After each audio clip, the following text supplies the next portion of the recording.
예수 이름으로 기도드리옵나이다. 아멘. 예.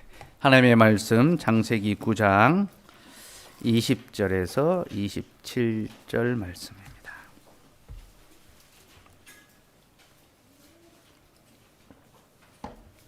창세기 9장 20절에서 27절 말씀입니다. 하나님께서 말씀하십니다. 하나님의 말씀을 들으십시오. 노아가 농사를 시작하여 포도나무를 심었더니 포도주를 마시고 취하여 그 장막 안에서 벌거벗은지라. 가나안의 아버지 함이 그의 아버지의 하체를 보고 밖으로 나가서 그의 두 형제에게 알림해 셈과 야벳이 옷을 가져다가 자기들의 어깨에 메고 뒷걸음쳐 들어가서 그들의 아버지의 하체를 덮었으며 그들이 얼굴을 돌이키고 그들의 아버지의 하체를 보지 아니하였더라.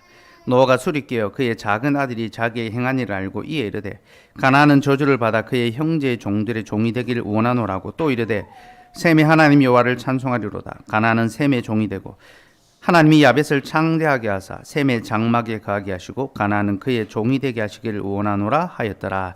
아멘. 하나님 감사합니다. 지난주에 들었던 그 말씀 오늘도 우리에게 들려주셨습니다. 이제 이 말씀으로 하나님의 구원의 역사를 또다시 들려주시고 영원토록 변함없으신 하나님의 그 영생의 진리가 우리의 삶을, 우리의 마음을 주장하게 하여 주옵소서. 예수 이름으로 기도드리옵나이다. 아멘. 예. 이제 작년 설교하겠습니다. 설교를 다 한 것 같아서 뭐 더 할 게 없는 것 같은 그런 기분이 들지만, 지난주에 우리는 노아의 포도주에 담긴 구속사의 의미에 대해서 살펴보았습니다. 노아가 마신 포도주는 구원의 하나님을 향한 감사의 포도주였고 또 수관자에게 열매를 주신 하나님에 대한 기쁨의 포도주였으며 장차 더 크고 영원한 위로를 주실 하나님을 향한 소망의 포도주였습니다. 노아는 그 포도주를 마시고 하나님께 감사했습니다. 그리고 오늘은 포도주 사건에 이어서 벌거벗은 것에 대한 것을 살펴보려 합니다. 오늘 설교 제목은 언약의 복과 저주이고 설교 대지는 첫째, 노아는 하나님과 언약의 교제를 나누었습니다.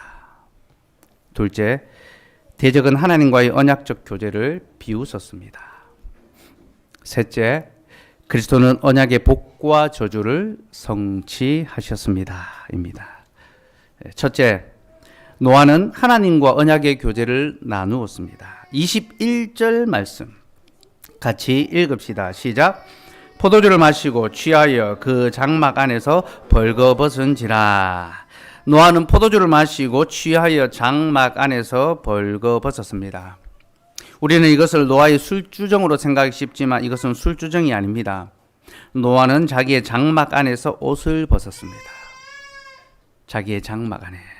특별히 성경은 그 장막 안에서라고 장막을 강조하고 있는데 여기서 그 장막은 원어로 그 중앙에 있는 장막, 지인 중앙에 있는 장막을 가리키고 있습니다. 그러니까 한 가운데 있는 그 장막, 거기 노아의 장막이 있었고 그 속에서 포도주를 마셨던 겁니다. 족장들에게 있어서 장막은 매우 중요한 공간입니다. 그것은 하나님과 만나는 임재, 교제와 임재의 그런 공간이었습니다. 하나님께서 장막 속에서 족장들과 만나 주시고 그들과 신비로운 연합을 행하여 주셨습니다. 이 장막을 거슬러 올라가면 에덴의 동산이 있습니다. 에덴의 동산에서 아담이 하나님과 만나고 거기서 연합하고 교제했었죠. 그리고 이 장막을 시간을 따라 내려오면 성막이 있습니다. 이스라엘 백성들이 성막에서 하나님을 만나 교제함을 누렸죠. 특별히 여러분, 성막은 노아의 장막처럼 이스라엘의 진 중앙에 있었습니다. 하나님께서는 이스라엘 백성들의 그 진을 성막을 중심으로 움직이도록 배치하도록 그렇게 해 놓으셨습니다. 그래서 노아의 장막은 마치 이스라엘 백성들의 그 성막과 같은 기능을 하고 있고 노아가 지금 잠들어 있는 그 장막 안은요 지성소와 같습니다. 그럼 지성소는 대제사장이 하나님과 만나 교제하는 아주 은밀하고 신비한 그 현장입니다. 그리고 대제사장이 하나님과 만나 교제하는 그 현장은 아무도 들여다볼 수가 없습니다. 그래서 거기는 문이 없습니다. 아무도 그것을 엿볼 수가 없는 하나님과 그 대제사장과의 만나만 있는 특별한 공간입니다. 노아는 바로 그런 장소에서 하나님과 언약의 교제를 나누고 있었습니다. 그리고 노아가 자기 장막에서 이렇게 하나님과 교제하고 있었다라는 것을 알게 되면 우리는 그의 벌거벗음에 대해서도 다른 시각을 가질 수 있게 됩니다. 왜냐하면 성경 안에는 하나님을 만나는 그 임재의 현장에서 옷을 벗고 있었던 사람들이 등장하기 때문입니다. 첫 번째 사람은 에덴 동산의 아담입니다. 그는 에덴 동산에서 벌거벗고 있었습니다. 아직 죄가 들어오기 전이니까 옷을 입을 필요가 없었지요. 거기서 하나님과 만나 교제했습니다. 그래서 어쩌면 노아가 지금 벌거벗고 자기 장막 안에서 벌거벗고 있는 모습은 아담의 모습을 재현하고 있는 것인지도 모릅니다. 왜냐하면 노아는 아담 언약 안에 속한 사람이었기 때문입니다. 여러분, 노아와 아담은 동시대의 사람입니다. 42년 동안 공존했습니다. 그리고 노아는요, 아담 언약의 마침표를 찍고 새 언약의 시대를 여는 인물이었습니다. 그러니까 아담 언약의 마침표가 찍히고 하나님이 새로운 언약, 노아 언약을 시작하게 하신 인물이 바로 노아였습니다. 그러니까 노아는요, 아담 시대의 그런 어떤 역사적 배경을 갖고 있는 인물이죠. 그래서 노아가 그 장막, 그 성소에서 벌거벗은 것은 무언가 아담의 모습을 생각나게 하는 것입니다. 에덴의 동산에서 범죄하기 이전에 하나님과 아무것도 거리낌 없이 만나고 교제하고 부끄러워하지 않았던 그런 모습을 노아가 그 장막 안에서 재현하고 있다라고 이해할 수 있습니다. 또한 노아의 벌거벗음은 그의 직분과도 연결이 됩니다. 사무엘상 19장 23절 24절 말씀을 함께 봅시다. 같이 읽읍시다. 시작. 사울이 라마나요스로 가니라. 하나님의 영이 그에게도 임하시니 그가 라마나요스에 이르기까지 걸어가며 예언을 하였으며 그가 또 그의 옷을 벗고 사무엘 앞에서 예언을 하며 하루 밤낮을 벗은 몸으로 누웠더라. 그러므로 속담에 이르기를 사울도 선지자 중에 있느냐 하니라. 이스라엘의 왕 사울에게 성령이 임하였는데 그가 이로 말미암아 하나님 앞에서 예언하게 됐습니다. 그런데 어떻게 예언합니까? 벌거벗고 누워서 예언했습니다. 성경은 이것을 가리켜 선지자적인 행동이었다. 그 사울도 선지자 중에 있느냐, 이게 속담이 되었습니다. 이 말은 무언가 지금 선지자와 벌거벗음의 이 관계가 연결되고 있다라는 것을 보여주고 있는 겁니다. 여러분, 노아가 어떤 인물입니까? 노아는 하나님의 말씀을 선포하는 선지자였습니다. 그는 홍수 전에 120년 동안 방주를 지으며 그 시대 사람들을 향하여 하나님의 심판을 경고했습니다. 그러나 사람들이 그의 말을, 그의 복음을 듣지 않았죠. 그는 하나님의 참 선지자였고 사람들은 그 입의 말을 조롱하고 비웃었습니다. 그리고 노아는 홍수 후에 자기의 아들들에게 하나님의 복과 저주를 선포했습니다. 이것은 아버지가 아니라 선지자적 사역입니다. 장래에 일어날 하나님의 약속을 내다보고 그가 하나님의 말씀을 선포했던 것입니다. 그러므로 사울의 벌거벗고 예언하는 이 선지자적 행동이 노아의 행동과 연결되어 있다라는 것을 우리는 추측할 수 있습니다. 그리고 여러분, 벌거벗고 예언하는 선지자가 한 명 더 있습니다. 이사야 선지자입니다. 이사야 20장에 보면요, 그가 하나님의 심판을 하나님의 백성들에게 경고하기 위해서 3년 동안이나 벗은 몸으로 지냅니다. 3년이나 벗은 몸으로 예언을 했습니다. 너희가 이 말씀을 듣지 아니하면 이와 같이 부끄러움과 수치스러움을 당할 것이다. 이사야 선지자가 예언했습니다. 여러분, 이렇게 성경은 벌거벗음과 선지자적 사역을 연결하고 있습니다.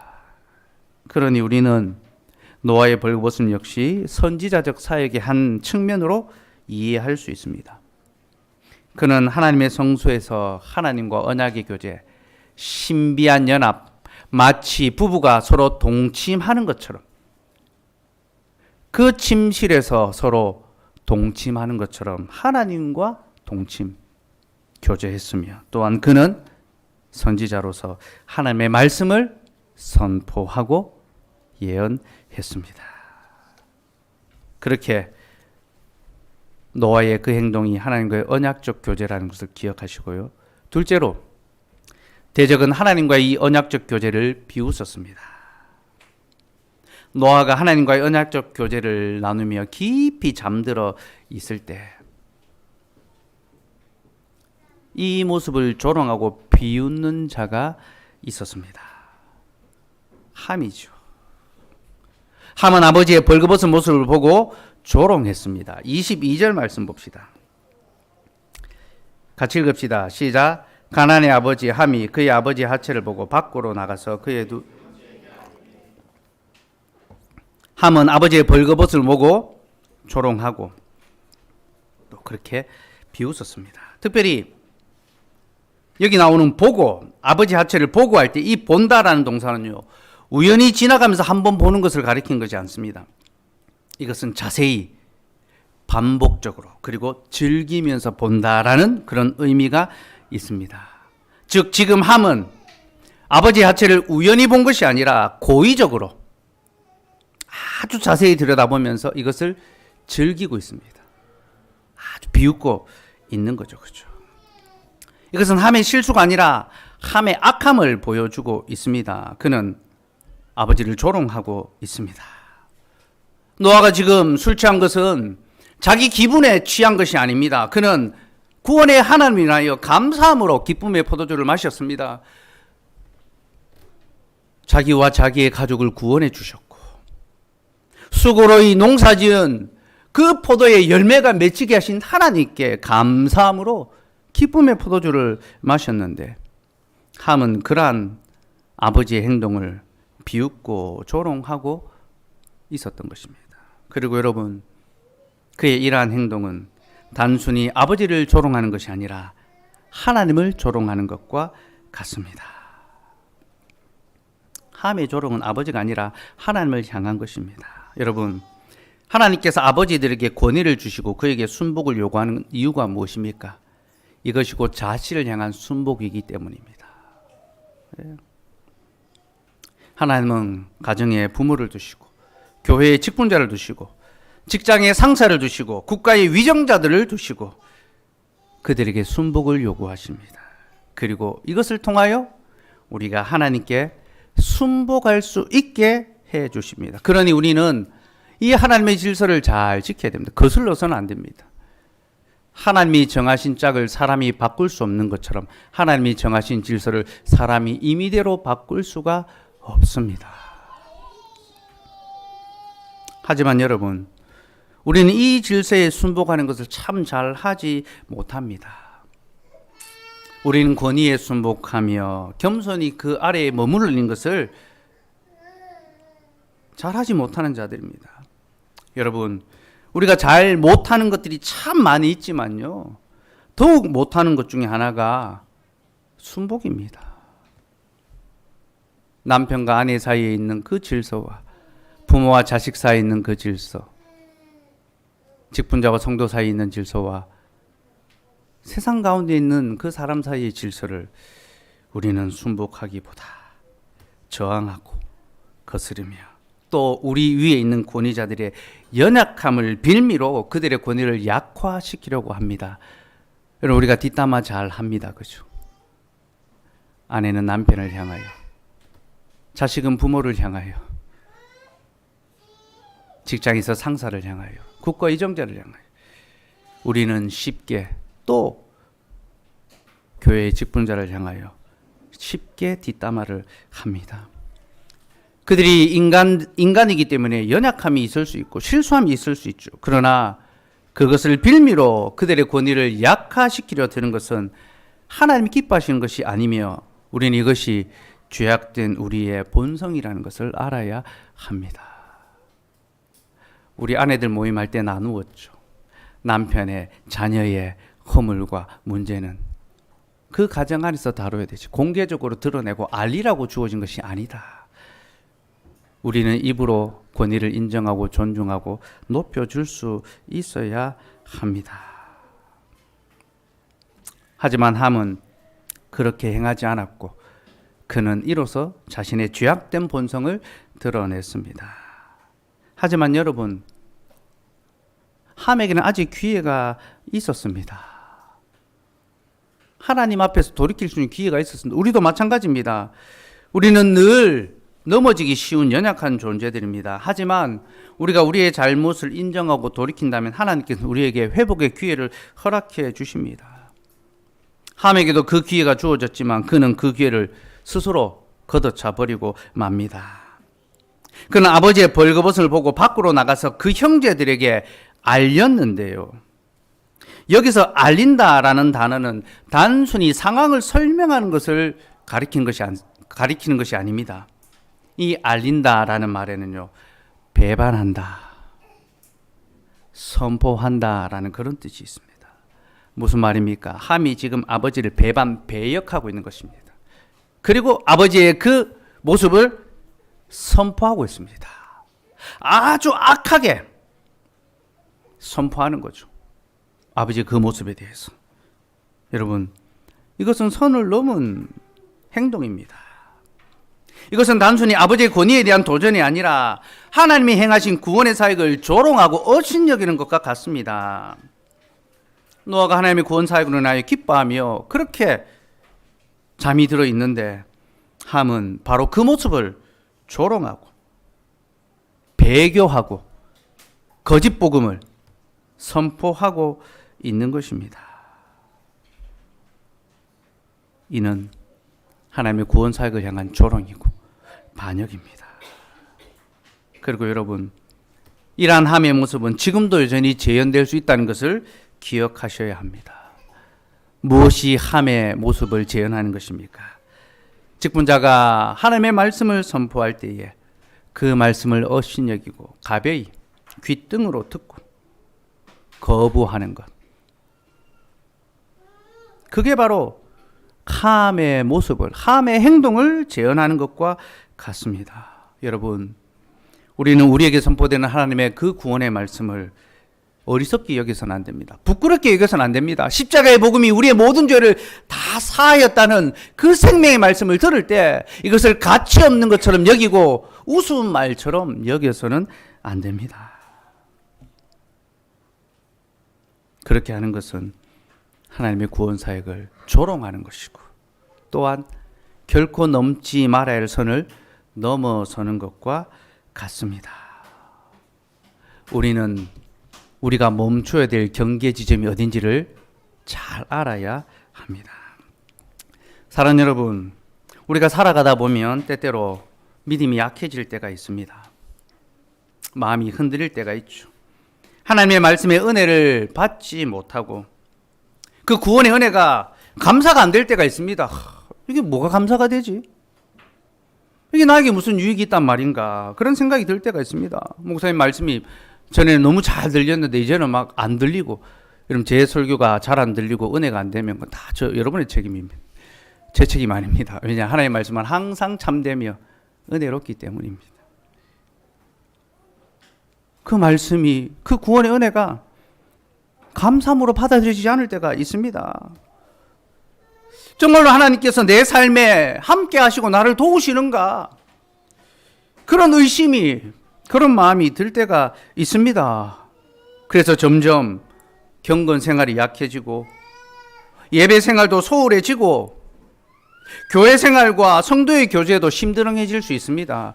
전에는 열심히 앞장서서 즐거워하며 사모함으로 나왔는데 이제는 별로 이것이 그렇게 사모할 거리가 되는가 싶고, 성찬에 참여하는 것도 기쁨과 감사가 아니라 그냥 의식적으로, 습관적으로 그렇게 참여하게 되는 그런 때가 있죠. 여러분, 이것이 연약한 우리의 모습입니다. 우리는 하나님 앞에서 인생의 그런 영적인 침체의 시기를 지날 때가 분명히 있습니다. 그러나 여러분, 우리가 비록 그러한 시기를 지난다 하더라도 우리가 넘지 말아야 될 선을 넘어서는 안 됩니다. 비록 그것이 뜨거운 감사로 받아들여지지 않는다 하더라도 하나님의 구원 사역을 우습게 여겨서는 안 되며, 그 예배의 자리를 하찮게 여겨서는 안 되며, 거기서 선포되는 그 복음의 말씀을 가벼이 여겨서는 안 됩니다. 그것에 대해서 악한 말, 좋지 못한 말을 해서는 안 된다는 것입니다. 이것은 선을 넘는 것이며, 이렇게 할 때에 그는 자신이 언약의 자녀가 아니라 언약의 대적이라는 사실을 드러내고 있는 것과 같습니다. 내가 언약의 자녀가 아니라 언약의 대적이다. 그걸 드러내는 거죠. 그러니 여러분, 하나님의 구원의 은혜를 가벼이 여기지 말고 귀하게, 비록 지금 당장 큰 은혜가 안 된다 하더라도 이것이 귀하다는 것을 기억하고 소중히 여길 수 있기를 소망합니다. 한 2주 전쯤의 일입니다. 우리 시온이가 학교에서 집으로 편지를 써서 보냈습니다. 들고 온 게 아니라 우편함에 넣어서 편지를 보냈습니다. 그래서 그 편지가 왔는지를 모르고 한 일주일, 2주일 정도 우편함에 그냥 묵혀두다가 우리 예원이가 발견해서 이제 편지를 이제 보게 됐는데요. 예원이가 아닙니까? 엄마가 발견했습니까? 어쨌든 편지의 내용이 이랬습니다. 어머니, 저 어머니 아들 시온입니다. 아직도 집에선 짜증 많은 어린아이인데 이런 글도 쓸 만큼 컸네요. 자기가 스스로 대견한 거예요. 많이 낯설죠. 가끔씩 생각해요. 왜 남 밖에선 활발하고 친구들이랑 잘 어울리는데 집에만 오면 뭐가 그렇게 불만인지. 오늘은 집에서 밝게 웃고 오늘 하루 있었던 일도 공유하고 소소한 농담도 치면서 하루를 보내야겠다는 생각을 해도 막상 학교 갔다 돌아오면 매번 저를 맞아주신 어머니가 너무 좋은데 평생을 부모님께 표현을 잘 안 했다 보니 부끄러운 건지 그냥 방에 들어가 버리는 게 일상이네요. 표현력이 참 괜찮은 것 같아요. 어머니가 다른 사람들한테 시온이가 밖에서 엄청 잘한다고 할 때마다 속으론 어떠셨을지. 저도 제 마음대로 안 되는 게 속상하고 죄송스러워요. 제가 괜히 아무 말도 안 하고 짜증내도 먼저 말 걸어주시고 상처 받으셨을 텐데도 제 투정 받아주시는 게 너무 감사해요. 이제 이 나이면 제가 더 잘해드려야 하는데 고마운 마음만 자꾸 그렇지, 이 나이쯤 되면 이제 18살 이제 만 나이구나. 이제 16살 17살입니까? 사실 고마운 것들 엄청 많고 여기에 다 쓰고 싶은데 미안했던 일 하나만 써도 이 편지지가 모자라네요. 어머니가 이 편지를 읽으시면 이후로는 제가 직접 말로 고마운 감정들 하나하나 다 말씀드릴게요. 매번 감사합니다. 어머니의 아들이자 포항 장로교회 아들 시온 올리. 이렇게 아주 깨알같이 정말 정성을 들이 평소에 썼던 글씨체가 아니라 깨알같이 제가 오늘 주보에 그 엽서를 사진으로 넣었다가 뺐습니다. 너무 작아가지고 이 편지를 받고 아내는 감격스러워서 울고불고 이제 난리가 났죠. 막 눈물을 펑펑 흘리면서. 하지만 저는 그렇게까지 감동받지는 않았습니다. 왜냐하면 편지에 아빠에 대한 이가 단 하나도 없었기 때문에. 아빠에 대한 이야기는 단 하나도 없었습니다. 엄마한테 잘못한 게 그만큼 많은 거겠죠. 그런데 마지막 문장에서 큰 감동을 받았습니다. 어머니의 아들이자 포항 장로교회 아들 시온 올림. 포항 장로교회 아들. 이 문장이 이 편지 전체를 살렸습니다. 자신이 포항 장로교회의 아들이라는 것을 고백하는 거죠. 우리 시온이가 초등학교 시절에 전도를 참 많이 하고 교회를 자랑하고 예수님을 자랑하고 그랬었습니다. 근데 중학교 들어가고 이제 그때는 또 큰 교회 제가 이제 사회 가고 있을 때고 이제 상가교회, 작은 교회에 오고 또 학교에서 복음의 가치와는 다른 것들을 자꾸 배우잖아요. 진화론을 배우고 인문학을 배우고. 그러니까 뭔가 이 복음의 이 가치가 자꾸 약하게 느껴지는 거죠. 그 교회 오면 친구들이 하나도 없습니다. 나만 홀로 남았나이다. 그러니까 이제 교회 오는 재미가 이제 없는 거죠. 그러니까 시온이에게 교회는 즐겁고 막 그런 공간이라기보다는 어떻게 보면은 참 외롭고 고독한 그런 공간일 수도 있겠다 싶어요.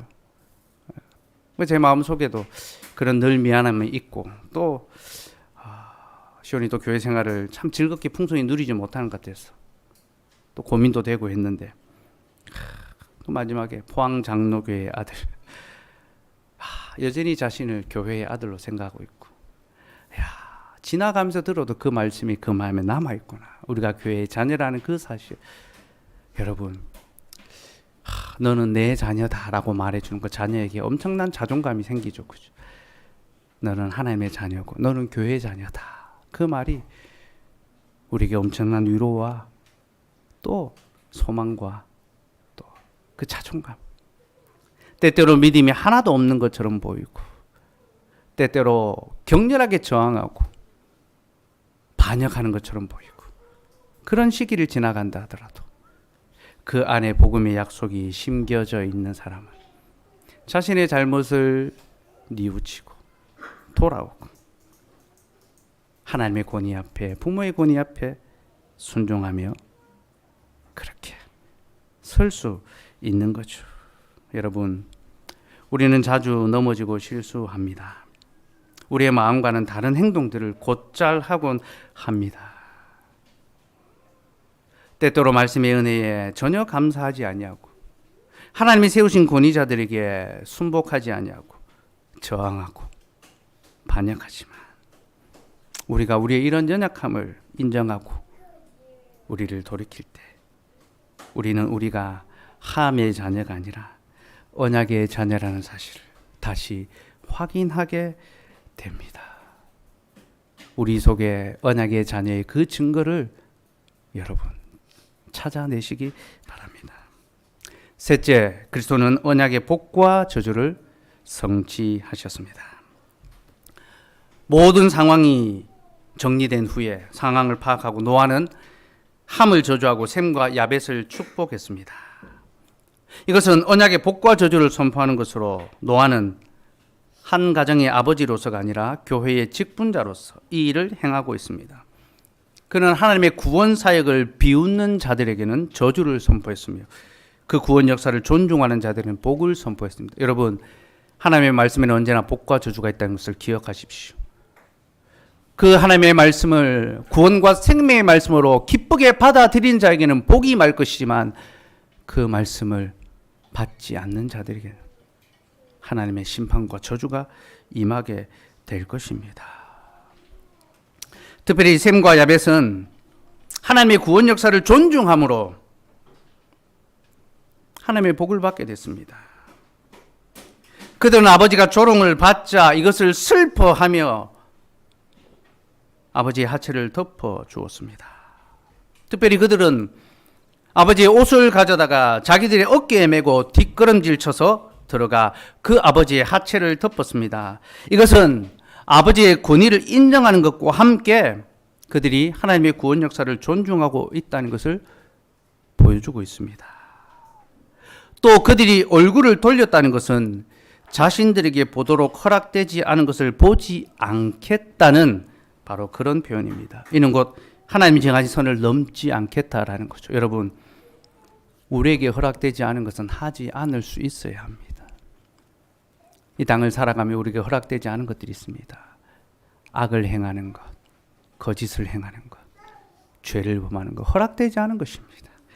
눈을 감으시기 바랍니다. 뒷걸음질 치시기 바랍니다. 돌아서시기 바랍니다. 하나님이 정하신 그 선을, 그 질서를, 그 경계를 잘 지킬 때 하나님이 우리를 지켜주십니다. 아무튼 그들은 하나님 앞에서 스스로를 낮추었고 하나님은 그들에게 언약의 복을 베풀어 주셨습니다. 하나님은 그들의 하나님이 되어주셨고 그들을 창대하게 하셨으며 또한 그들을 자신의 장막에 계속 거할 수 있게 머물 수 있게 해주셨습니다. 누가 주의 장막에 머무를 수 있는가? 하나님의 약속을 소망하며 겸손하게 행하는 자들, 그들이 하나님의 복을 받고 창대해지며 하나님의 집에 머물게 됩니다. 이것이 노아가 베푼 복의 내용입니다. 근데 여러분, 이 셈과 야벳의 행동은요, 우리에게 또 하나의 교훈을 줍니다. 여러분, 그들은 옷을 어깨에 메고 들어가서 아버지의 하체를 덮어 주었는데요. 사실 옷은 어깨에 멜 필요가 없습니다. 이 시대의 옷은요, 천처럼 돼 있어서 풀면 이불이 되고 이걸 묶으면 옷이 되는 겁니다. 가볍습니다. 천조각 하나입니다. 손으로 들고 들어가면 되는데 그들은 그 옷을 어깨에 메고 들어갔습니다. 그리고 하체를 덮었다라고 할 때 이 덮는다라는 단어는요, 단순히 그냥 덮어주는 것을 가리키는 것이 아니라 누군가의 죄를 용서하고 가려줄 때 사용하는 바로 그런 단어입니다. 누군가의 죄를 용서하고 그 허물을 가려줄 때 덮었다라고 그렇게 합니다.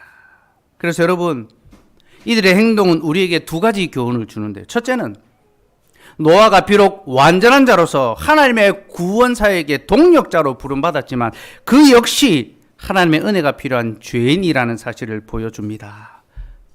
여러분, 그도 죄인이며 그도 부끄러움과 수치를 갖고 있습니다. 그래서 노아의 이 벌거벗음은요, 죄의 부끄러운 수치를 드러내는 것입니다. 여러분, 왜 벌거벗음이 부끄러운 일이 되었습니까? 범죄함 때문이죠. 범죄 이전에는 벌거벗음이 부끄럽지 않았습니다. 그러나 범죄한 후에는 이 벌거벗음은 부끄러운 것이 됐습니다. 그래서 노아가 벌거벗고 누워 있는 것은 모든 인간이 죄인이라는 그 부끄러움의 실존을 우리에게 보여주는 것입니다. 두 번째 교훈은요, 이제 드디어 그분의 이야기를 할 때가 되었는데요, 셈과 야벳의 행동은 예수 그리스도의 구원 사역을 우리에게 보여줍니다.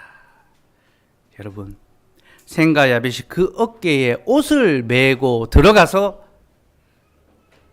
아버지의 허물을 덮어 주었던 것처럼 예수 그리스도께서도 그 어깨에 십자가를 메고 가셔서 우리의 모든 죄와 허물을 덮어 주셨습니다.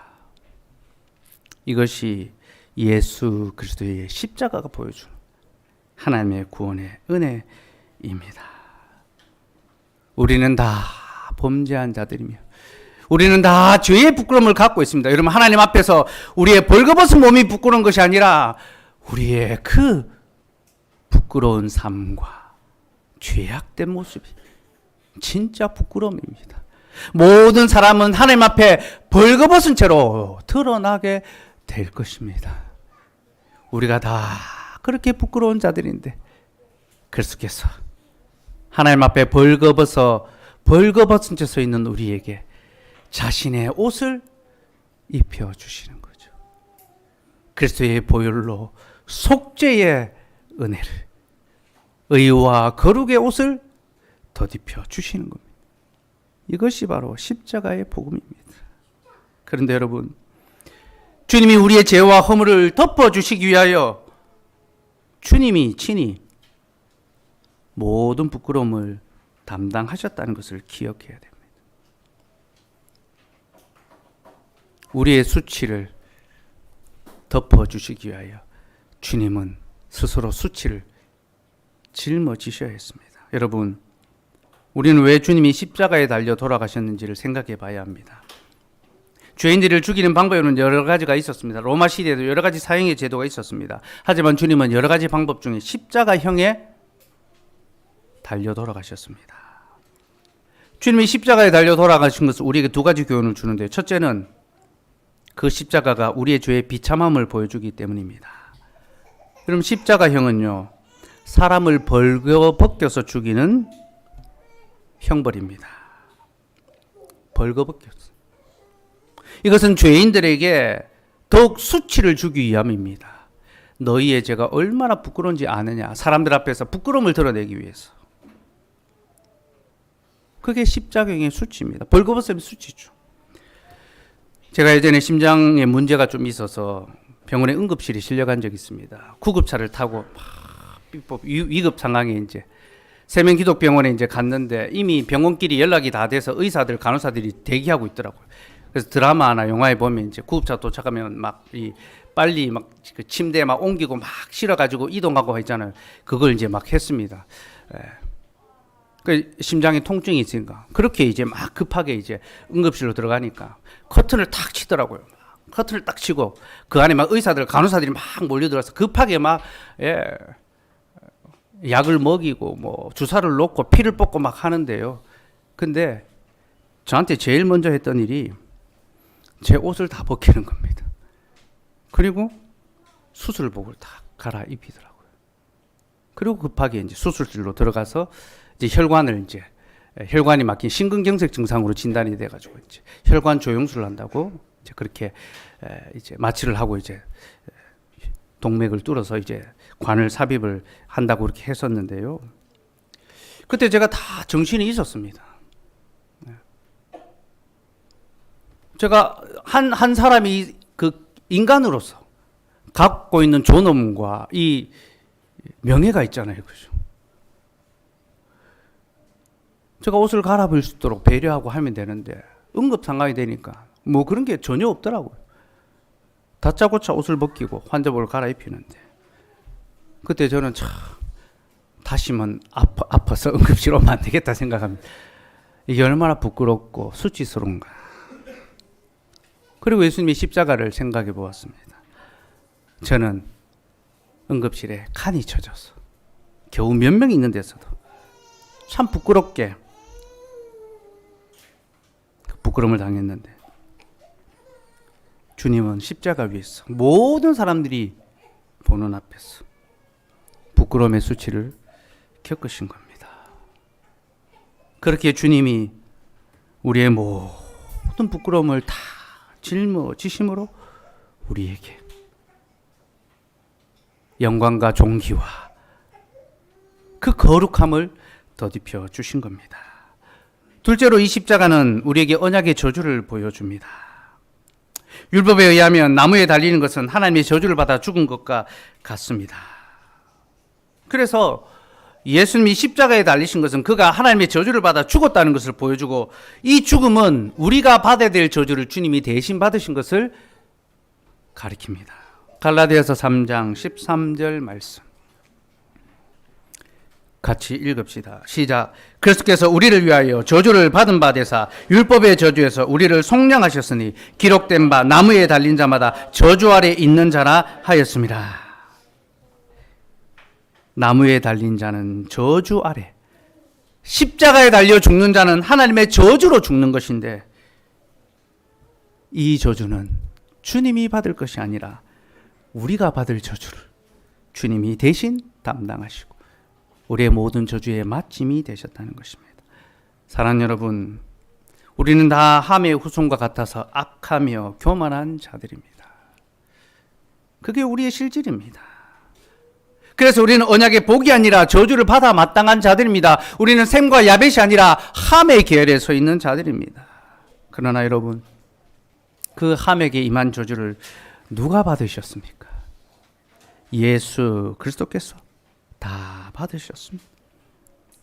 그리스도는 악한 자들에게, 범죄한 자들에게, 교만한 자들에게 임해야 될 하나님의 저주를 홀로 다 받으심으로 언약의 모든 저주를 성취하셨습니다.